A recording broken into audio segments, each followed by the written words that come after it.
Salawat beriringkan salam, tak lupa pula kita mengirimkan kepada junjungan alam Nabi besar Muhammad sallallahu alaihi wasallam. Allahumma salli ala sayyidina Muhammad wa ala ali sayyidina Muhammad, ditambah lafaz salam, assalamu alayka ayyuhan nabiyyu wa rahmatullah wa barakatuh. Mudah-mudahanlah kita mendapatkan pertolongan syafaatnya Rasulullah, itu berguna baik di dunia maupun di akhirat. Amin, amin ya rabbal alamin.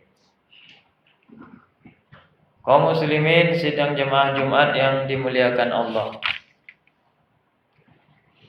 sebentar lagi kita akan masuk bulan suci Ramadan.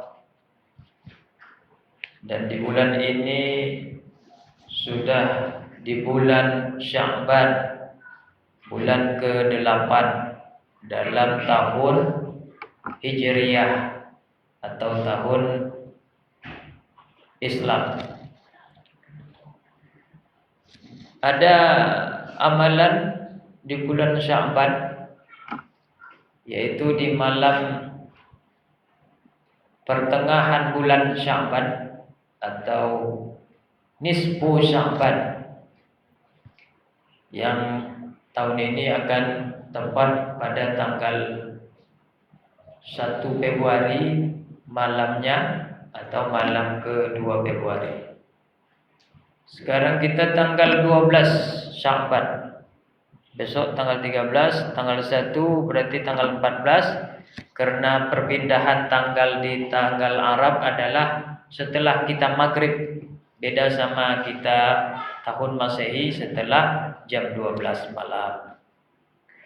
Jadi setelah maghrib tanggal 1 itu sudah masuk nisfu Sya'ban, alias malam pertengahan bulan Sya'ban.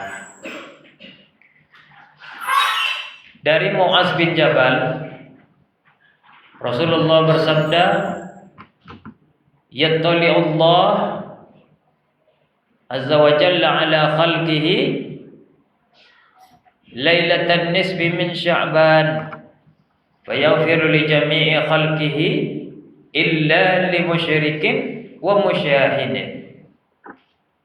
Rasulullah bersabda, Allah azza wa jalla memperhatikan hambanya pada malam nisfu Sya'ban, maka diampuni semua dosa hamba-hamba Allah, kecuali orang yang tidak beriman kepada Allah atau musyrik dan orang yang saling bermusuh. Dua golongan ini Allah tidak ampuni. Tidak ada garansi ampunan. Karena jelas dosa paling utama, paling besar adalah dosa mempersekutukan Allah dengan makhluk, dengan apapun, dengan patung, dengan emas. Allah juga Tuhan, emas juga Tuhan. Berarti dua Tuhan. Allah Tuhan, kebunnya Tuhan juga. Berarti mempersekutukan Allah juga dengan kebunnya. Yang bagus bagaimana? Allah lah pemilik kebun, Allah lah pemilik emas, Allah lah pemilik pangkat, Allah lah pemilik daerah, wilayah, dimanapun tempat, di situ pasti Allah penguasanya atau khaliquhu, yang menciptakannya. Sehingga kita enggak mempersekutukan Allah dengan kekuatan-kekuatan selain Dia. Dan kita hanya Allahu Akbar, membesarkan Allah. Kadangkala ada juga seperti ini. Kita membesarkan Allah tapi gengsi masih kita besarkan.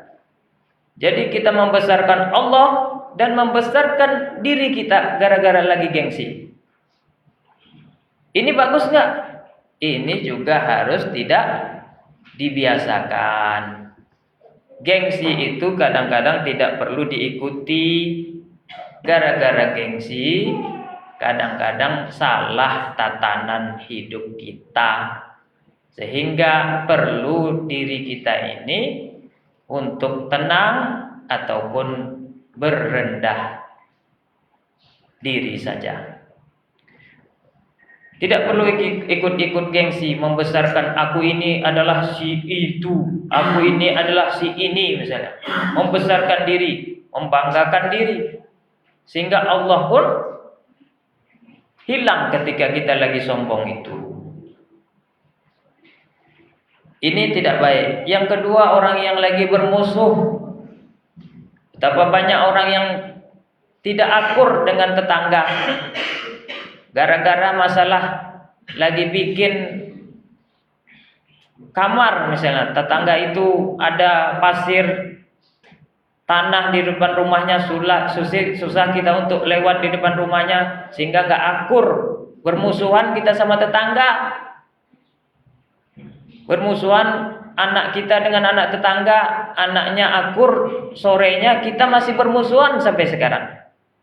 Yang nama anak-anak ya biasalah, namanya orang tuh suka bercanda, kelahi, mereka pikirannya nggak sedewasa kita. Paginya kelahi, sorenya mereka damai. Kalau kita yang orang tuanya nggak mau saling minta maaf, nggak mau saling memaafkan, masih juga bermusuhan sampai kadang setahun. Ini juga tidak dapat garansi di malam nisfu Sya'ban, kecuali kita memang betul-betul sudah minta maaf, orang tuh nggak mau. Kita sudah mau akur, sudah mau damai, orang tuh yang nggak mau. Ya berarti kita yang dimaafkan, dia yang belum dimaafkan Allah. Siapa lagi yang tidak dimaafkan Allah?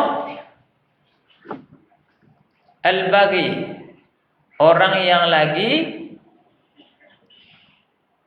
menjual diri atau pelacur, mempermainkan kemaluannya yang bukan pada haknya, bukan suami, bukan istri.